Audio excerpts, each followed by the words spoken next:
Noniin, meillä kaikilla on ollut joskus vaikeita aikoja, ei vaan tuu tulosta, shotit ei osu, ja onni ei ole meidän puolellamme. Tänään mä kerron mun parhaat neuvot, miten päästä helpoiten level 10 vuonna 2024.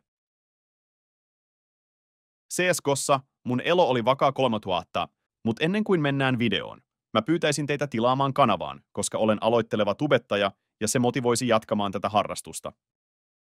Ennen kuin voit hyödyntää minun hyviä vinkkejä. Haluan kertoa siitä, kuinka tärkeää on pitää pää kylmänä peleissä. Aina löytyy pelaajia, jotka tykkäävät kertoa, kuinka sinä teet kaiken väärin. Ja ajan kanssa opin, että tiimiä ei voi syyttää häviöstä. Totta kai löytyy välillä täysi ääliöitä peleistä. Mutta kaikki on sinusta itsestä kiinni. Mielestäni on parempi keskittyä itseesi ja yrittää voittaa peli yksin, kuin luottaa mahdolliseen tietoon joukkuetovereiltasi, jotka saattavat yhtäkkiä alkaa pelaamaan kunnolla. Tässä siirrymme sulavasti siihen mielentilaan, jota monet nopeat tulokset, kuten 10 peräkkäisen ottelun voittaminen, tavoittelevat, saadakseen 250 elo-pisteen boostin. Mutta sitten he häviävät yhden ottelun, joutuvat tilttiin ja syöksyvät seuraaviin 9 otteluun samalla fiiliksellä. Tämä on virhe, jonka useimmat teistä tekevät, sen sijaan, että ajattelisitte, että ylläpitäisitte 60% voittoprosenttia 100 ottelun aikana, jolloin saatte jatkuvasti 250 elo. Antakaa minun selittää se teille.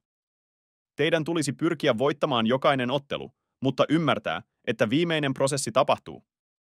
Pyrkikää pelaamaan jokaista peliä 100% huolimatta tuloksesta. Minun kesti noin 1000 ottelua nousta 3000 eloon solokuussa. Nyt tajuan, että olisin voinut tehdä sen paljon nopeammin oikealla lähestymistavalla. Nyt helppo tapa saavuttaa tuo haluttu taso. Ensinnäkin, sinun täytyy omistaa vähintään 4 tuntia päivässä pelille. Ei poikkeuksia, ehkä vain 1 päivä viikossa. Joka kerta kun kirjaudut sisään, älä hyppää suoraan otteluun, lämmittele ja harjoittele rauhallisesti. Ole selkeä harjoitussuunnitelma ja ymmärrä, mitä osa-alueita pelissäsi tarvitset parantaa karttaa ja tee päätöksiä siitä, mitä tehdä seuraavaksi. Facetissä kohtaat usein ihmisiä, jotka eivät anna mitään tietoa, ja se jää sinun ja muiden joukkuetovereidesi tehtäväksi täyttää tuo aukko. Useimmiten näillä ihmisillä on kuollut sisäinen tai Kashi-anime-hahmo Kuroko Basketballista. Heillä on yleensä liioiteltu itsetunto ja hauras mielentila, mutta ajattele sitä. Konfliktit otteluissa ovat aina olleet ja tulevat aina olemaan siellä. Heille kertominen virheistään ei saa heitä pelaamaan paremmin. Sen sijaan he pelaavat vieläkin huonommin ja kertovat sen itselleen ja mahdollisesti sinullekin. Omasta kokemuksestani tällaisissa tapauksissa on parempi sanoa hyvä yritys ja kannustaa heitä, koska menestysmahdollisuudet eivät pienene ja vähimmillään ne voivat jopa kasvaa. Katso ammattilaispelaajien pelejä Facetissä. Oletteko koskaan nähneet heidän tuhlaavan hermojaan ja aikaansa yrittäessään todistaa joukkuetoverilleen, että tämä on väärässä tai pelaavansa huonosti?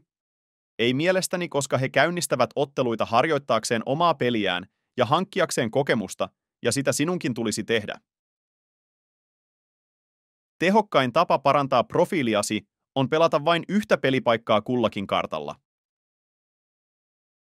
Esimerkiksi Miragessa pysy kiinni apupaikassa ja Infernossa keskity pelkästään keskialueelle ja niin edelleen.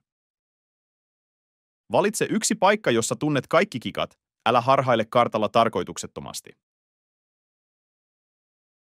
Hyökkäyspuolella mieti toimia, joita voit tehdä jokaisella kierroksella. Esimerkiksi Miragessa voit väijyä B-alueen sivuilla ja metsästää avoimia tappoja, kun taas joukkuetoverisi levittävät vastustajiaan ympäri karttaa. Ymmärrä, että kokemus ja ymmärrys siitä, mitä tehdä eri tilanteissa, tulee ajan myötä. Nopeuttaaksesi tätä prosessia katso erilaisia vinkkejä YouTubesta tai katso ammattilaispelaajien demoleikkauksia, jotka pelaavat samaa pelipaikkaa kuin sinä. Analysoi myös vastustajiasi ottelun aikana. Muista heidän käyttäjänimensä, paikkansa ja tavat. Tämä pieni temppu auttaa sinua lukemaan tilannetta pelissä. Nyt nopeasti kertaamme kaiken edellä mainitun. Harjoittele tähtäystä ja ampumista, koska kuten legendaarinen Zeus sanoi vuonna 2010, taktiikat eivät auta vastustajaa, jos ammut heidät päähän ensin.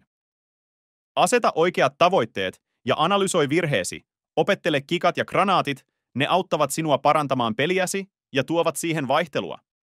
Ja ennen kaikkea, opi lepäämään, nukkumaan ja syömään kunnolla. Nämä seikat usein ohitetaan, mutta ne ovat mielentilasi perusta.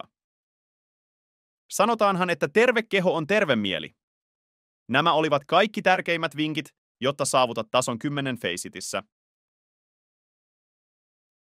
Jos noudatat kaikkea yllä mainittua, saavutat tavoitteesi kuukaudessa tai 2. Jos pidit tästä videosta, jaa ajatuksesi kommenteissa.